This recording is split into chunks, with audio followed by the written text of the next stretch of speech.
खुड़िया समेत अन्य स्थानों में हुआ अचानक हुआ झमाझम बारिश के साथ साथ बिजली का चमकना भी रहा बहुत तेज। तो इस वक्त की ताज़ा खबर निकल के आ रही है। खुड़िया समेत अन्य स्थानों में हुआ अचानक हुआ झमाझम बारिश के साथ साथ बिजली का चमकना भी रहा बहुत तेज।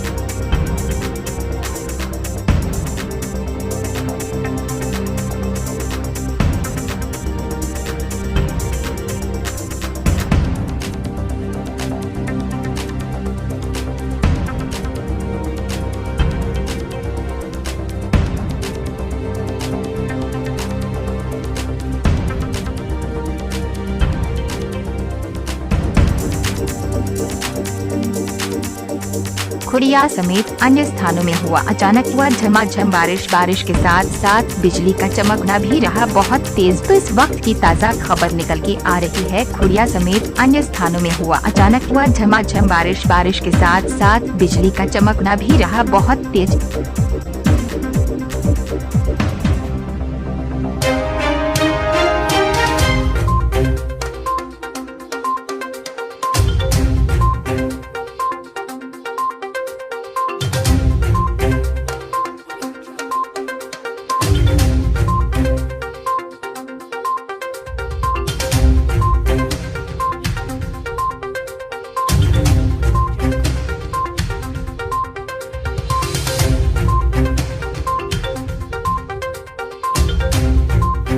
खुड़िया से पृथ्वीराज राजपूत, तैयार न्यूज एक्सप्रेस।